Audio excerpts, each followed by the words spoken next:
Bienvenido, Padre. Muchísimas gracias. Sabemos que vienes muy lejos. A ver, ¿cómo se llama? ¿Apo qué? Apo del Rosario. Apo del Rosario. Apo. APO. Me voy a aprender el nombre porque yo siempre digo las cosas al revés. Bienvenido, muchísimas gracias. Le estamos todo el grupo muy agradecidos. El sacrificio tan grande que hizo usted con su grupo que trae. Muchas gracias. Que Dios le ayude. El Sagrado Corazón le siga manifestando ese amor tan grande que le tiene usted y bien se lo corresponde. Muchas gracias, Padre.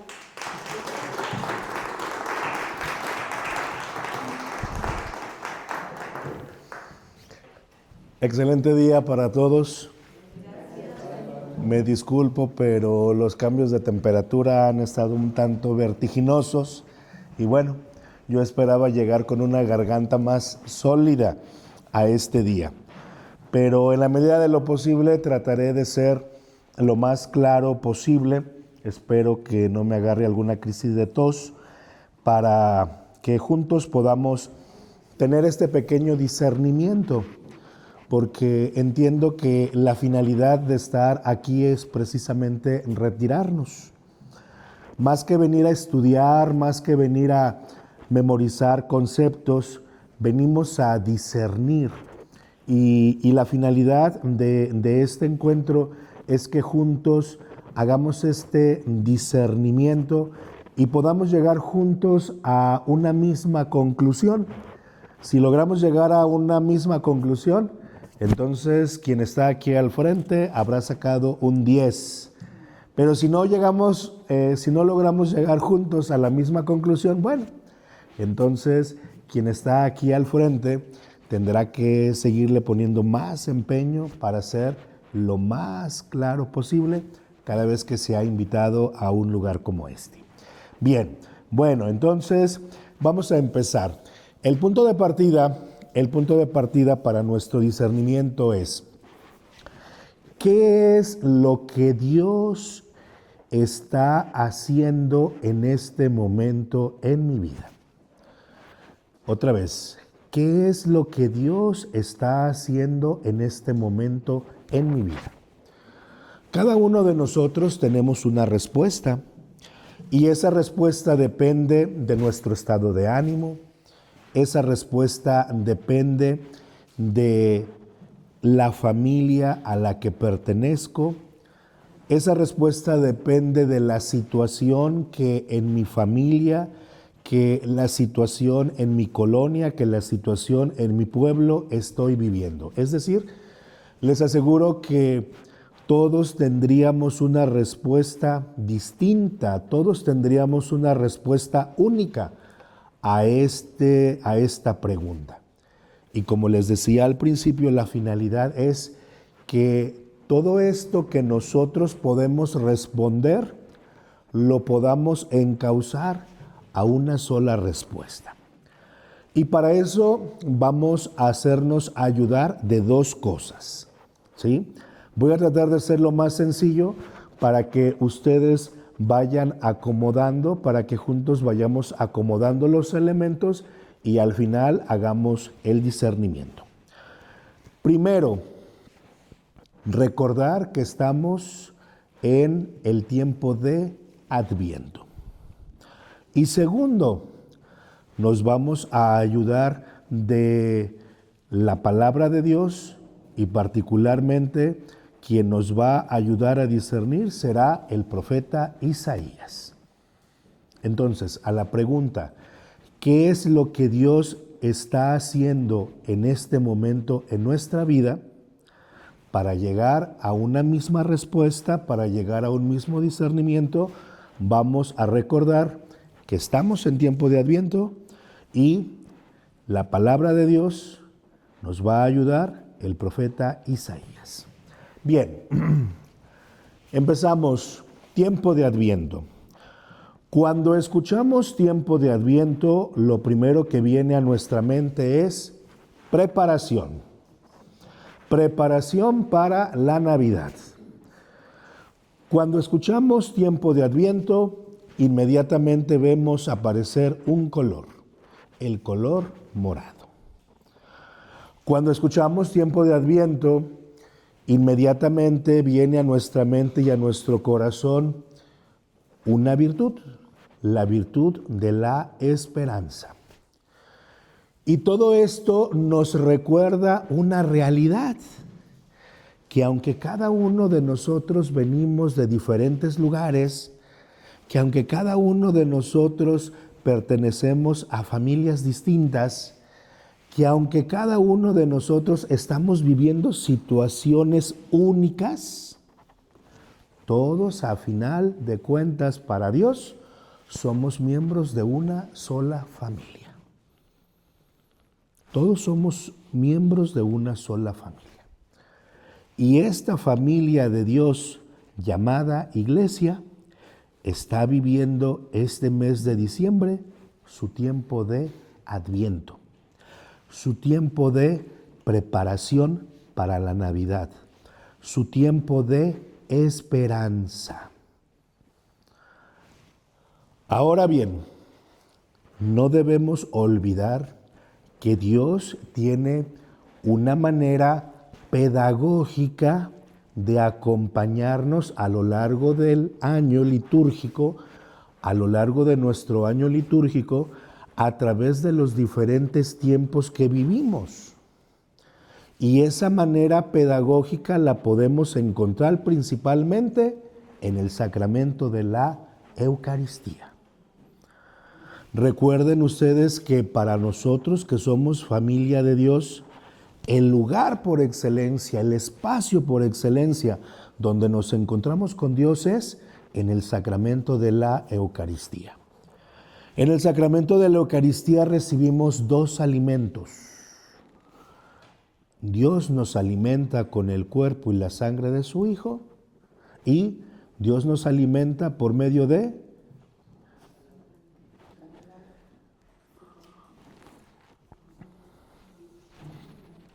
y Dios nos alimenta por medio de su palabra. ¿Ven? Ahí está. Qué rápido luego llegamos a puntos comunes. Muy bien. Dios nos alimenta por medio de su palabra.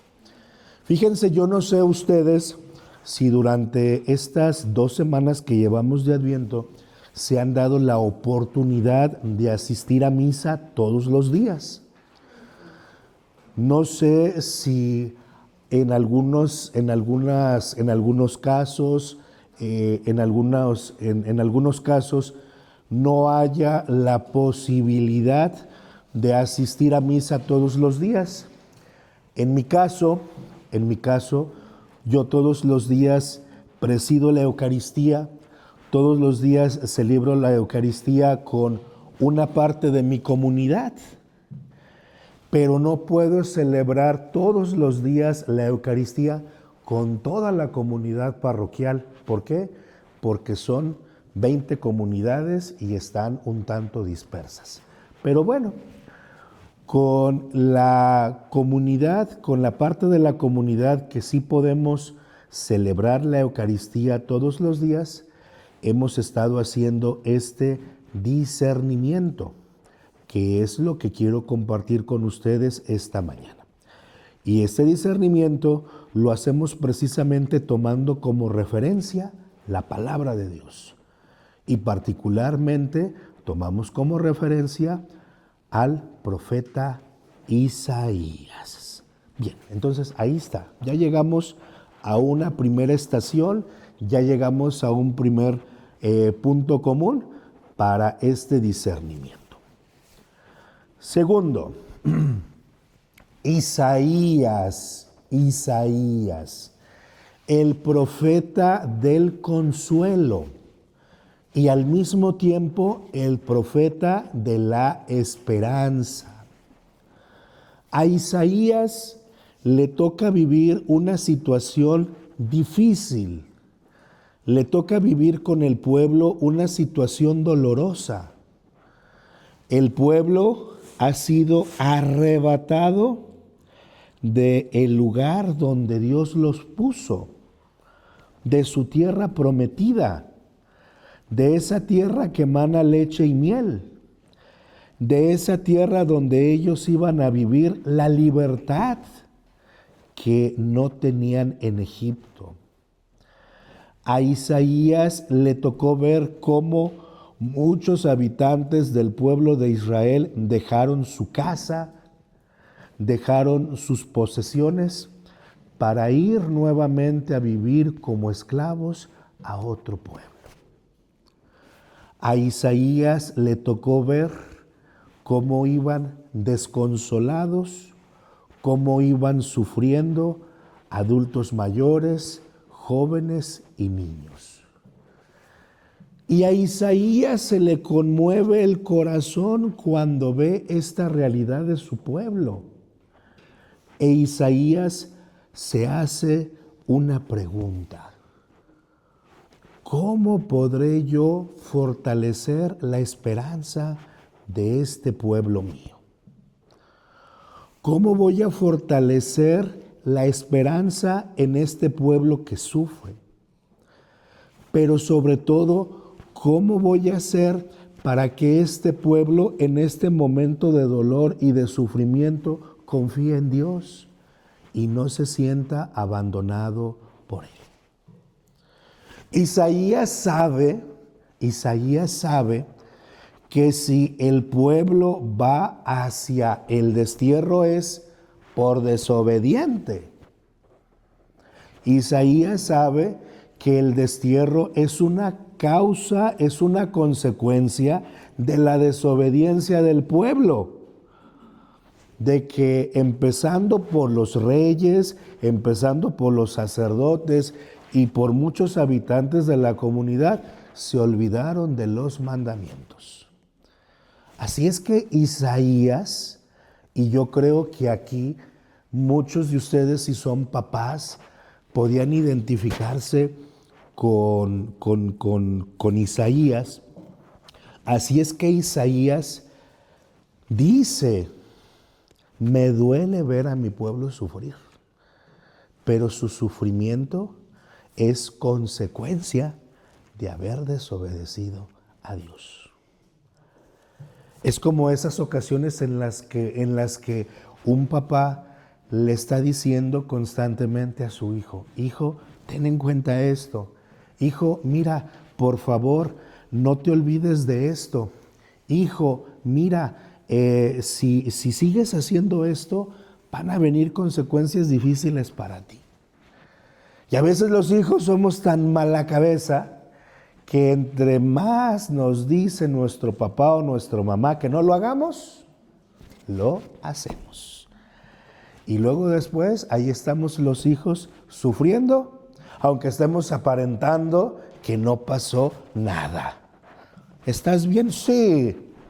Como si pudiéramos hacer, como si pudiéramos engañar a nuestro papá, como si pudiéramos engañar a nuestra mamá, que con la simple mirada es capaz de llegar hasta lo profundo de nuestro corazón y decir, ¿verdad?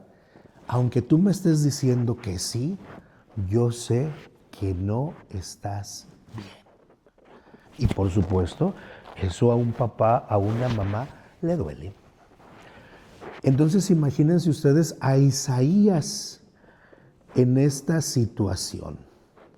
Yo sé que el destierro es una consecuencia de la desobediencia del pueblo, pero al mismo tiempo me duele verlo sufrir.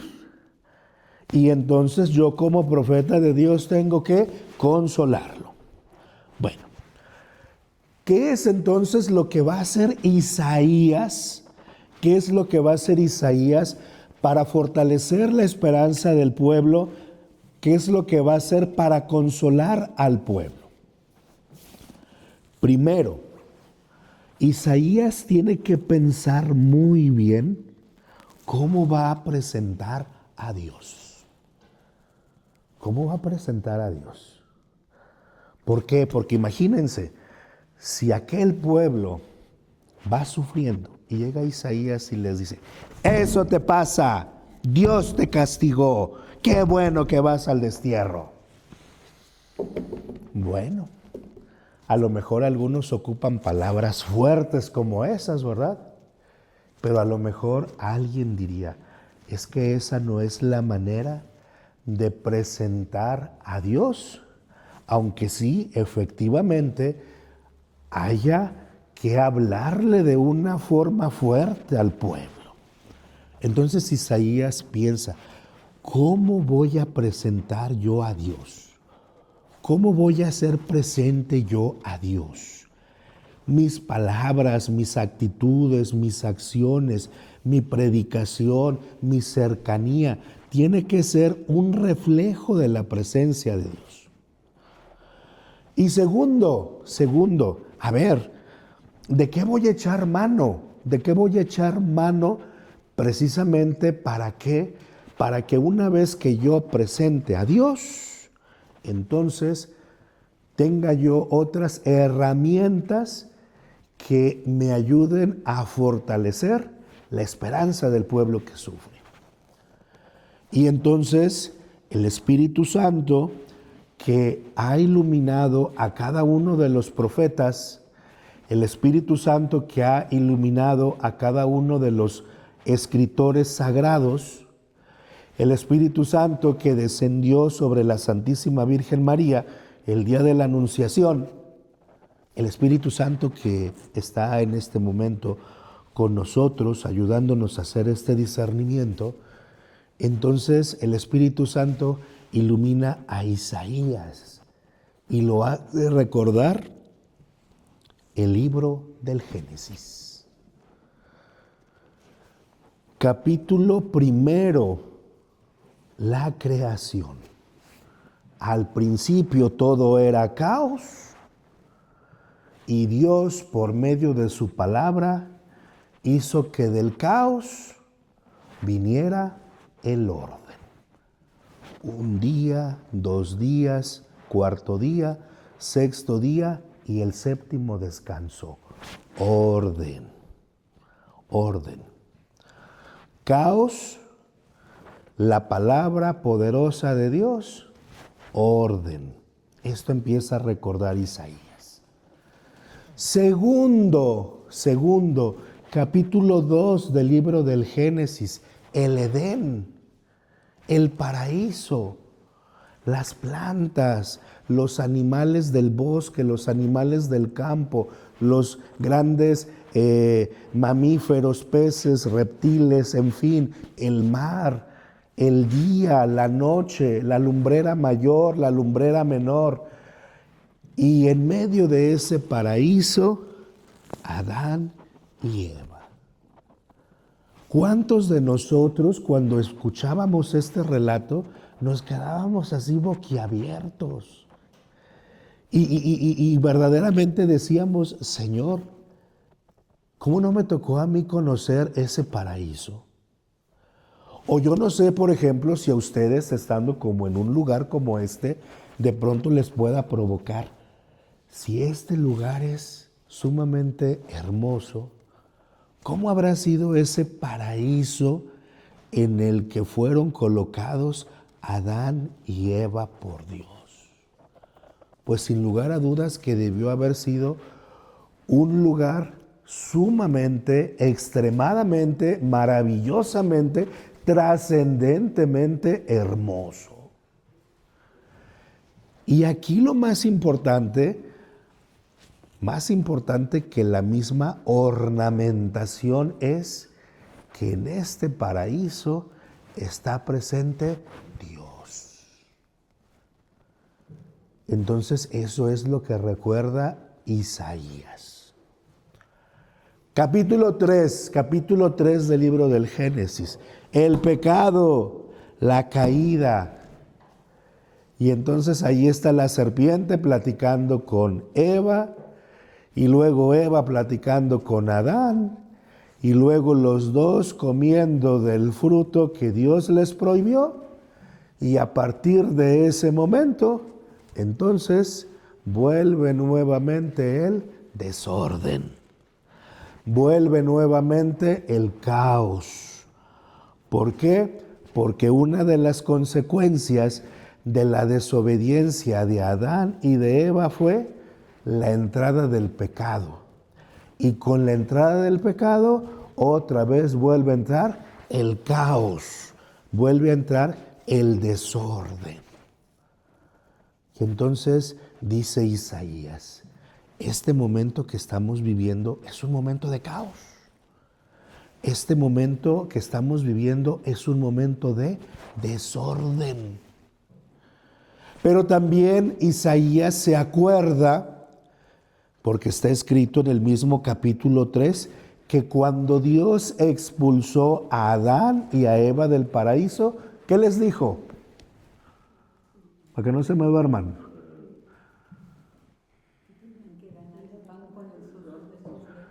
Esas fueron las consecuencias.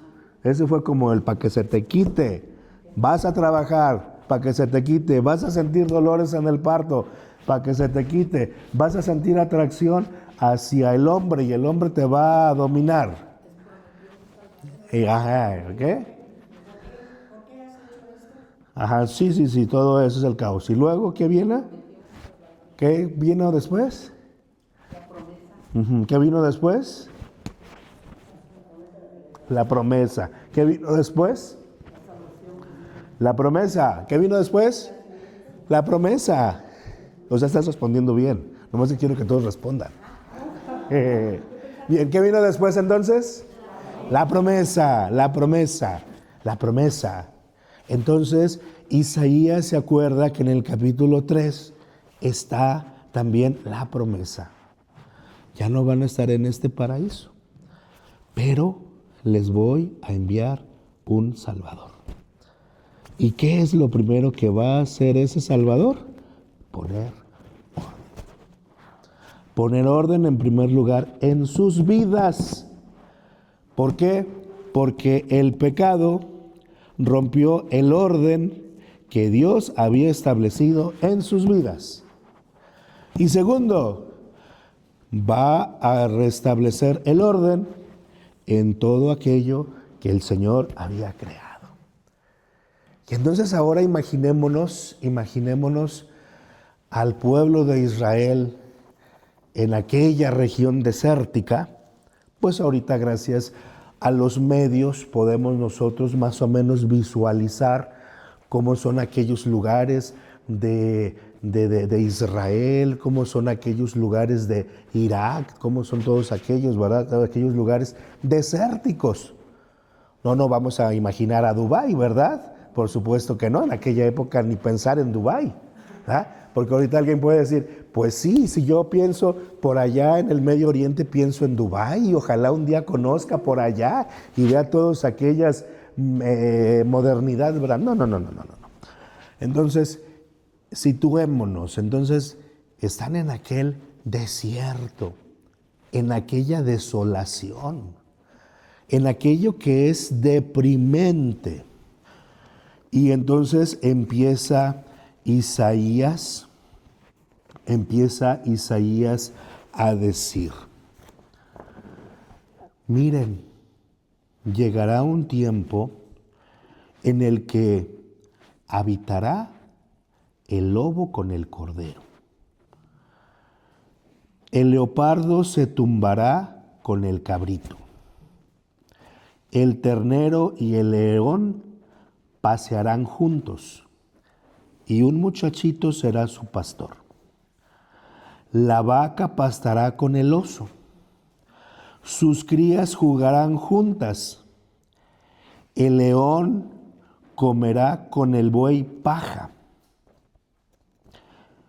El niño jugará junto al escondrijo de la serpiente, y la serpiente no le hará ningún mal.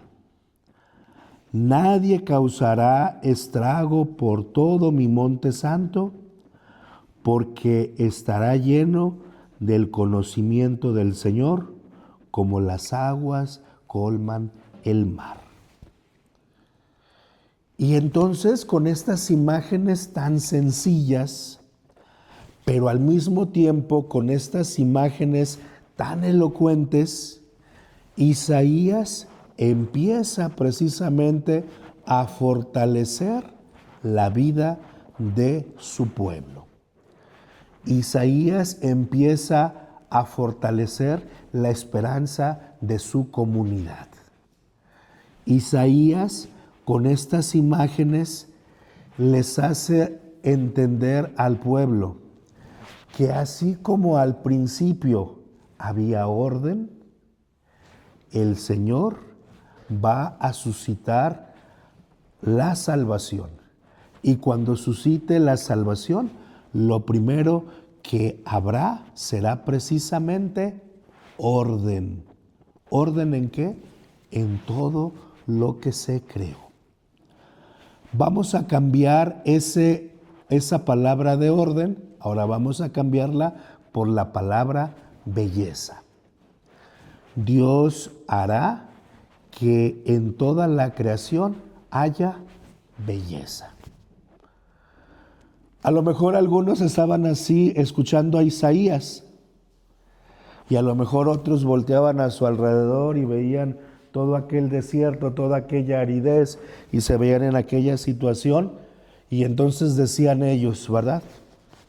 Pues yo no veo por dónde vaya a empezar la belleza, yo no veo por dónde vaya a empezar el orden, pero bueno, vamos a seguir escuchando a este Señor. Y entonces seguía diciendo Isaías: el desierto y el yermo se regocijarán, se alegrará la estepa y florecerá, germinará como flor de narciso. Festejará con gozo y cantos de júbilo.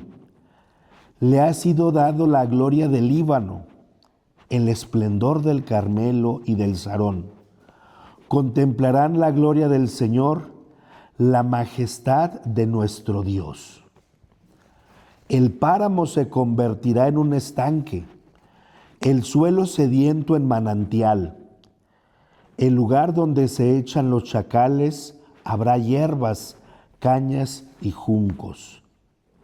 Y habrá un camino recto al que se le llamará Vía Santa. Entonces, Isaías, en aquel lugar desértico, sigue embelesando, sigue cautivando, sigue haciéndole entender a los israelitas que en la medida en que se retome la confianza en Dios, que en la medida en que se crea en Dios, Él va a restaurar el orden, Él va a restaurar la belleza, Él va a hacer que surja de aquel desierto que están viviendo, no solamente interior, sino también exterior, todo un paraíso. Es la vuelta del paraíso. Y continúa diciendo Isaías: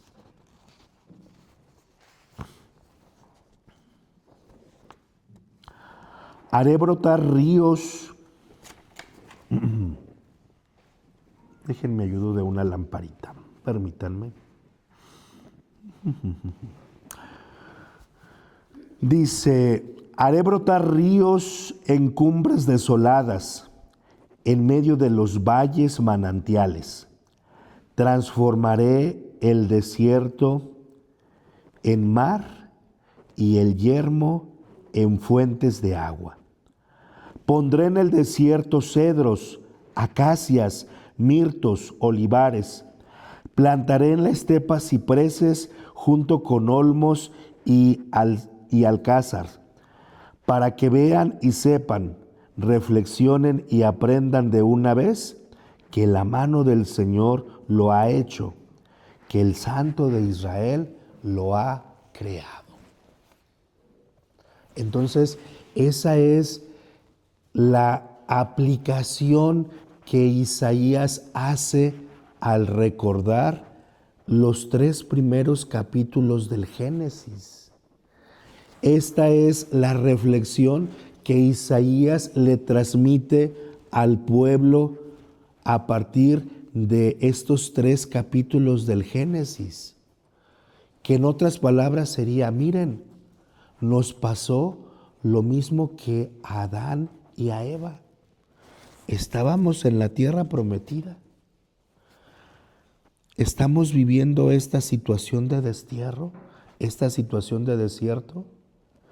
Pero si nosotros recordamos que Dios ha prometido la salvación, entonces creamos que este desierto que estamos viviendo se transformará nuevamente en ese paraíso que perdimos. Y por eso Isaías echa mano precisamente de todos estos recursos, echa mano de todas estas imágenes, precisamente para que en todo esto que Isaías está transmitiendo, el pueblo empiece a experimentar consuelo. El pueblo empiece a experimentar fortaleza en su esperanza. El pueblo empiece a recobrar su confianza en Dios. Bien, ¿hasta aquí vamos bien? Más o menos logro explicarme en esto que Isaías va haciendo con el pueblo. Bien, estos textos les son conocidos, ya los habían escuchado, ya los habían meditado. Fíjense, yo le compartía a la comunidad, que la primera vez que yo escuché estos textos, la primera vez que vi estos textos, los vi en una revista del Despertat de los Testigos de Jehová, que les encanta precisamente andar hablando de el nuevo reino, de la nueva tierra, de los nuevos cielos, y que de repente llegan los hermanos. ¿Y usted cree que este mundo que está tan corrompido un día se ha transformado por el poder de Dios? Y luego ellos mismos responden, ¿verdad? Sí. Y nos presentan la revista, y ahí nos la están hojeando, y ahí están los dibujitos estos que uno dice, ¡guau! Entonces si me voy con ellos, ¿todo esto va a suceder?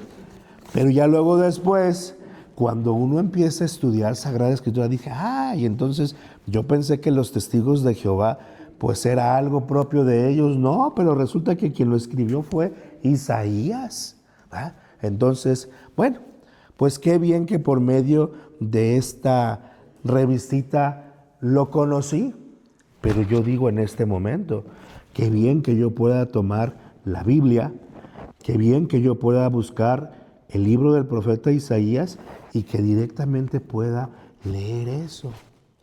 Y que de pronto yo pueda hacerme esa misma pregunta.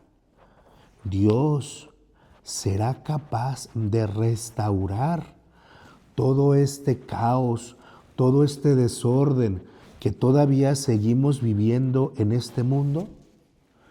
Y a partir de leer estos textos, yo pueda responder, sí, sí es posible. Sí es posible volver al orden. Sí es posible retornar al paraíso. Sí es posible vivir la experiencia de Dios que tuvieron los primeros padres. Sí es posible fortalecer en mí el orden. Sí es posible que en mi vida habite Dios. Sí es posible que mi vida sea un paraíso. Y cuando yo me estoy diciendo eso, me estoy animando. Cuando yo estoy respondiendo de esa manera, estoy fortaleciendo en mí la esperanza. Cuando estoy pensando de esa manera, estoy abriendo mi mente. ¿Y estoy abriendo mi mente a quién? A Dios y su poder. A Dios y su presencia. A Dios y su amor. ¿Vamos bien? Bien. Bueno, ahora, acuérdense que les había dicho que Isaías tenía otro reto, que era precisamente el de cómo presentar a Dios. Muy bien, entonces ya les describí que todo este desierto que estamos viviendo se va a transformar en un paraíso. Y que toda nuestra vida que es caos, toda nuestra vida que también es desierto, se va a empezar a transformar. Y como les decía ahorita, todo esto será precisamente gracias al poder de Dios, porque Dios está con nosotros. Entonces ahora dice Isaías, ¿y cómo voy a presentar a Dios? Bueno, entonces voy a releer esta parte que ya se las había leído ahorita. Atentos, dice, el niño jugará junto al escondrijo de la serpiente, y la serpiente no le hará daño. ¿Quién en su sano juicio dejaría a un niño jugar ahí donde hay una serpiente? Pues nadie en su sano juicio nadie dejaría eso, ¿verdad? Por supuesto que no. Pero de pronto, si nosotros pensamos en un niño, literalmente como está aquí en este texto, si nosotros pensamos en un niño, y si de pronto pensamos que ese niño se va acercando efectivamente a donde está el nido de la serpiente, ¿por qué pensamos que el niño se acerca ahí? Por curiosidad. ¿Por qué más? Pues porque él sabe, ¿verdad? Es un niño que sabe que ir ahí no corre peligro. ¿Qué más? Porque no tiene miedo. ¿Qué más? Porque no piensa, ¿verdad? Porque no tiene malicia. Porque es una criatura inocente. Porque es una criatura inocente. Entonces, precisamente por eso, ¿verdad? Es por eso él se va a acercar. Y precisamente así son los niños. Los niños son curiosos, los niños no tienen malicia, los niños son inocentes, los niños dicen, ¿verdad? Es que yo no tengo miedo, yo soy valiente, ¿verdad? Bueno, entonces ahí está, ¿verdad? Los niños. Muy bien, muy bien. Y luego dice Isaías, yo soy el Señor tu libertador, el Santo de Israel. Yo soy el Señor tu Dios, quien te toma por la derecha y te dice, no tengas miedo, yo soy tu auxilio. No temas, gusanito de Israel. No temas, oruga de Jacob. Yo estoy aquí, yo soy tu libertador. Yo soy el Santo de Israel. Otra vez, va. Dice Isaías, yo soy tu libertador, el Santo de Israel. Luego, yo soy el Señor tu Dios, el que te toma por la derecha y te dice, no temas, yo mismo te auxilio. Luego, no temas, gusanito de Israel, oruga de Jacob, yo mismo te ayudo, yo soy tu libertador, el Santo de Israel. Luego, no perdamos de vista eso, luego, ¿por qué andas diciendo, Jacob? ¿Por qué murmuras, Israel? Al Señor no le importa mi destino. ¿Mi Dios pasa por alto mi situación? ¿Acaso no sabes? ¿Acaso no lo sabes? ¿Es que no lo has oído? El Señor es un Dios eterno que ha creado los confines de la tierra. no se cansa, no se fatiga, es insondable en su inteligencia, fortalece a quien está cansado y aumenta el vigor del exhausto. Bien, entonces, fíjense bien cómo Isaías va presentando a Dios. Pero me gustaría que pusiéramos atención en estos dos signos. Uno, te tengo tomado de tu derecha. Aquí está mi derecha, ¿sí? Esta es la mía, la de ustedes está acá. Te tengo tomado de mi derecha. Y luego lo segundo que le dice, no temas, gusanito de Israel, no temas, oruga de Jacob. A ver, ¿qué les hace pensar a ustedes esto? Estas dos imágenes. Te tengo tomado de la mano derecha, vamos a decirlo así. Te tengo tomado de la mano derecha. Y a un Dios que está diciendo, no temas, gusanito de Israel. No temas, oruga de Jacob. ¿Qué les hace pensar? ¿Cómo piensan a Dios? Uh-huh. Un Dios grande que nos cubre, que nos tiende de la mano. ¿Qué más? Un Dios que nos tiene mucho amor. Síganle, síganle. Un Dios misericordioso, va. Un Dios que piensa en nosotros. Más. Un Dios que está en cada momento. Un Dios lleno de amor, un Dios que nos ama. Un Dios que nos perdona, que se acerca bien.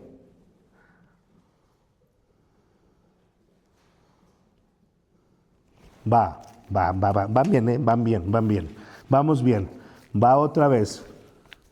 Fíjense, vamos a hacer la unión. El niño de pecho descansa junto al escondrijo de la serpiente, y la serpiente no le hará daño. Y luego, está el niño, y luego, Dios,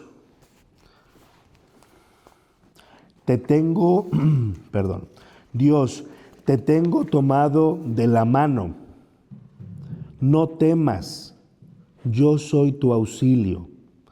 No temas, gusanito de Jacob, no temas, oruga de Israel, yo soy tu auxilio.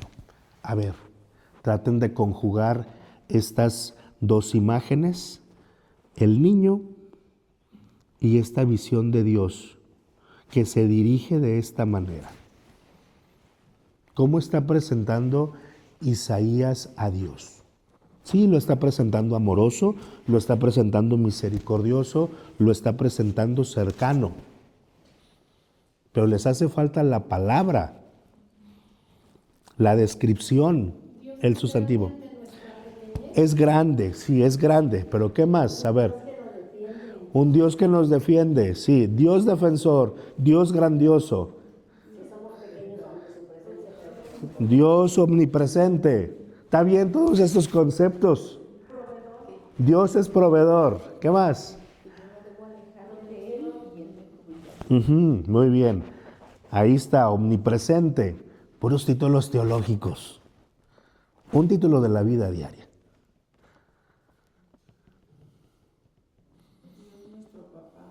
Dios es nuestro papá. Es un papá.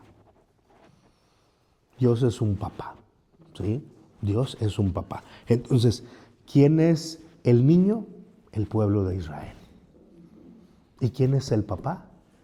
Dios. Dios es el papá que protege al pueblo. El pueblo que sufre en ese momento, Dios lo está viendo como a un niño. Como a un niño indefenso que está junto al nido de la serpiente. Y precisamente cuando Dios ve que el niño está junto al nido de la serpiente, inmediatamente va y lo toma de la mano derecha. Y aunque el niño no tenga la conciencia del lugar en el que estaba, ¿qué le dice ese papá, como ustedes lo han descrito, amoroso, cercano, tierno, omnipresente, todopoderoso? ¿Qué le dice? No tengas miedo. Y luego con aquel cariño, ¿cómo le apoda? Gusanito de Jacob, oruga de Israel. Vean con cuánta ternura describe Isaías a Dios. Con cuánta ternura. Entonces, el punto, el mensaje es: sintámonos en este momento como niños. Sí, estamos llorando. Sí, estamos adoloridos. Sí, creemos que todo ya terminó. Pero en este momento, miren, Dios, nuestro Padre, está extendiendo sus manos y nos está abrazando. Nos está acurrucando en su pecho y nos está diciendo: no tengas miedo. Y no solamente me está diciendo: eres mi pueblo. Me está diciendo: eres mi hijo. Y todavía me hace una caricia en el cabello y me dice: oruguita de Israel, gusanito de Jacob. Yo no sé, otra vez, a ver, ustedes son mamás, ustedes son papás, algunos de ustedes. Yo no sé si alguna vez han vivido alguna escena similar así con sus hijos o con algún nieto. A lo mejor van a decir: ay, no, mis hijos no se dejan. No, pues a lo mejor ahorita de la Obregones ni yo me dejaría, ¿verdad? Ay, mamá, ay, papá, no me estés con esas cosas, ¿verdad?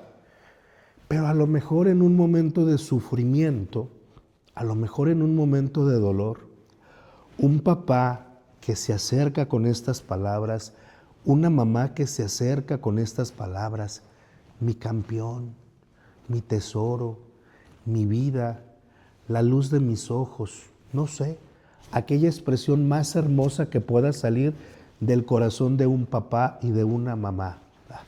No temas, yo estoy contigo. Y a lo mejor ese papá, a lo mejor ese mamá, porque es un papá humano, porque es una mamá revestida de esta carne, pues también está teniendo miedo, también tiembla, pero respira profundamente, se sobrepone, ¿verdad? Y a lo mejor en ese niño de 40 años, de 50 años, a lo mejor en ese adolescente rebelde de 20 años, está viendo a ese niño, a esa niña recién nacido, ¿verdad? Y le dice: aquí estoy contigo para protegerte. Aquí estoy contigo para defenderte. Aquí estoy contigo y yo soy todo para ti. Confía en mí. Yo voy a restaurar todo esto que se ha perdido. ¿Sí? ¿Sí? ¿Sí? ¿Más o menos? ¿Más o menos? ¿Sí? Bueno, ahora, porque ya nos tocaron la campana y porque hay que seguir respetando el tiempo. Bien, entonces ahora vamos precisamente a retomar la pregunta inicial. ¿Qué es lo que Dios está haciendo en este momento en nuestra vida? Dios nos está restaurando. Dios está restaurando el desorden. Dios está o sigue sacándonos del pecado y nos está trasladando a su reino. Dios nos está trasladando a su paraíso. ¿Y cómo lo está haciendo Dios? Lo está haciendo como un padre que nos ama. ¿Cómo nos ve Dios en este momento? Como a sus hijos pequeños. Y yo, cuando terminaba esta reflexión, ya no pensando en mi comunidad, sino pensando en ustedes. Fíjense qué curioso. ¿Qué decimos nosotros como guardias de honor? Vamos a restaurar el corazón de nuestro Salvador, ofreciendo nuestra hora de guardia. Qué bonito. Pero en este tiempo de Adviento, Dios, tu Padre, está restaurando tu corazón. Ahora, si Dios se dirigió al pueblo de Israel diciéndole, gusanito de Israel, ¿cómo crees que te diga a ti? Si Dios como Padre te toma de la mano, si Dios como Padre te acerca a su corazón, si Dios como Padre restaura tu corazón, ¿cómo te llama a ti? No temas, José Manuel. Está bien. Qué bueno, José Manuel. Pero no sé, no temas, mi chiquillo. No temas, hijo mío. ¿Cómo te diría a ti? ¿Cómo te llamaría a ti? A mí mi padre me enseñó, no te preocupes, Conchita, siempre yo estoy a tu lado, siempre te Conchita. protejo, te cuido, te amo, yo soy el amor más fiel que hay en este mundo para los seres humanos. Conchita. ¿Cómo ya llamaría a ti? Mi nombre. Mi niña.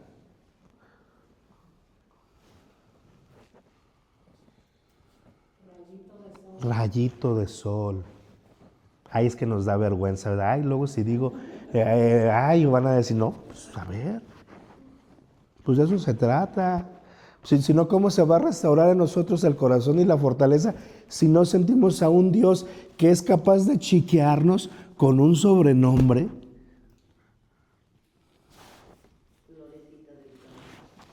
Florecita del campo.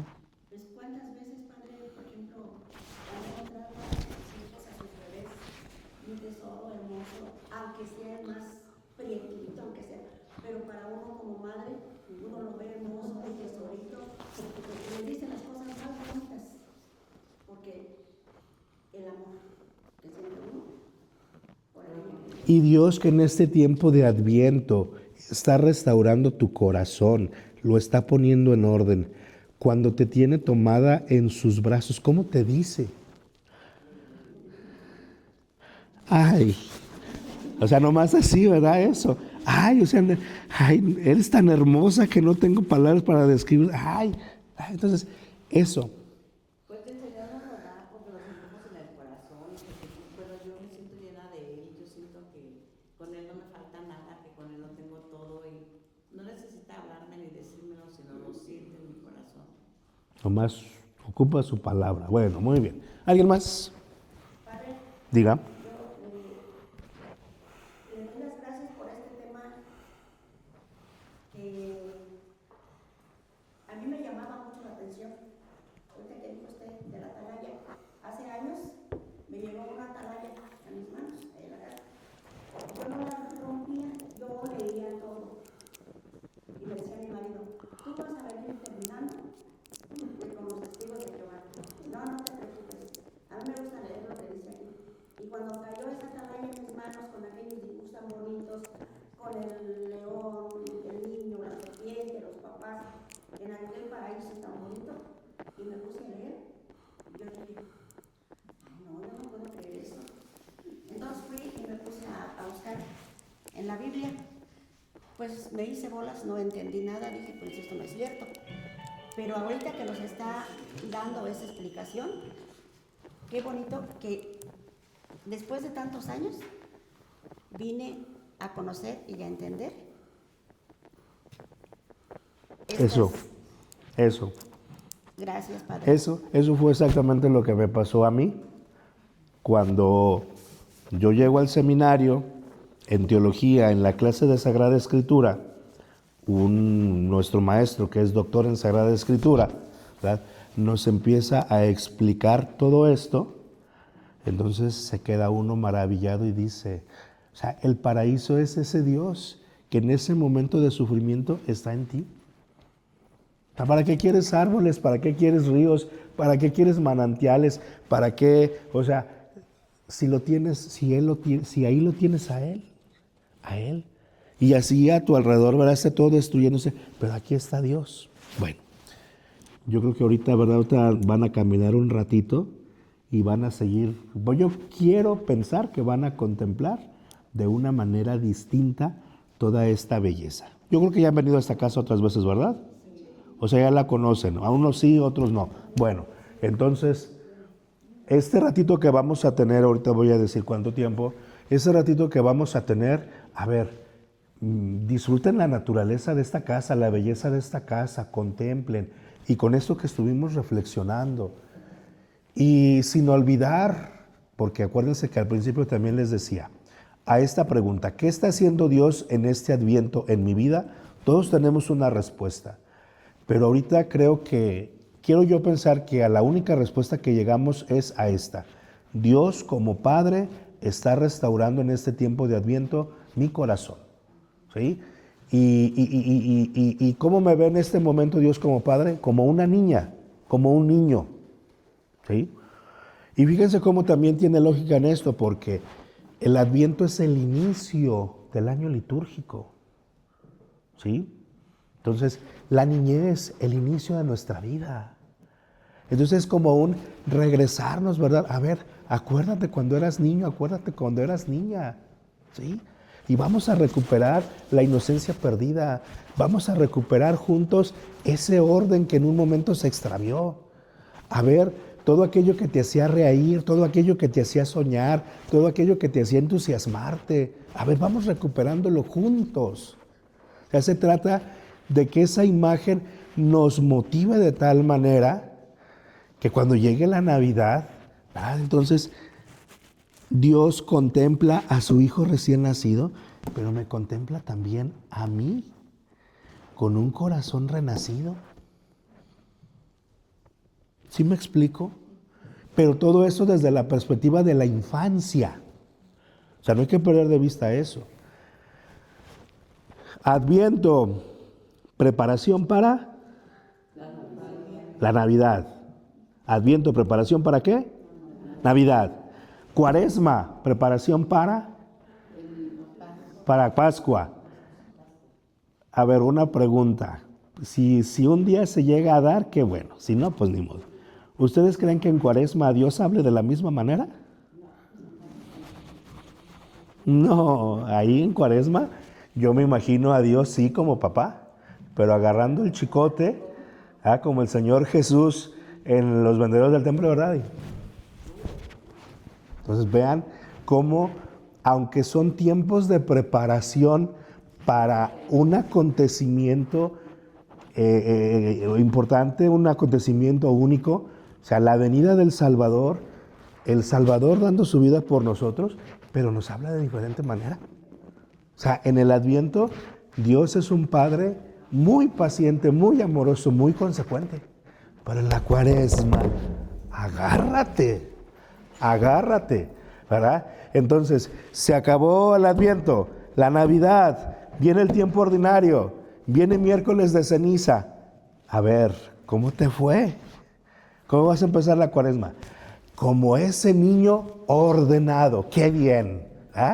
Bonita Cuaresma, feliz Cuaresma. ¿Cómo vas a empezar la Cuaresma? Con más desorden del que traía. Agárrate. Y te lo va a hacer precisamente ¿por qué? Pues porque te ama. ¿O no es ustedes lo que hacen con sus hijos, los que son papás y mamás? ¿Sí? A ver, hijo, te estuve diciendo, ¿no me entiendes? Pues ahora, ¿verdad? Aquí va esta. Bueno, ¿más preguntas, dudas, comentarios? Bien, bueno, entonces, a ver, son las 11 de la mañana. Yo había programado la hora santa para las 11. Vamos a darnos 20 minutos. ¿Quién estaba tocando la campana? ¿Quién tocó ahorita la campana? Entonces, a las 11:23 vuelves a tocar la campana y nos vemos en la capilla, ¿sale? Entonces, ahorita levántense, vayan a caminar, si quieren caminar en pareja, si quieren caminar en equipo, si quieren caminar solitos, como ustedes gusten, pero aterricen esto que acabamos de meditar, este discernimiento, aterrícenlo viendo todo lo que hay a su alrededor, este pequeño paraíso este pequeño paraíso que puede ser como una antesala del paraíso, pues que un día vamos a llegar.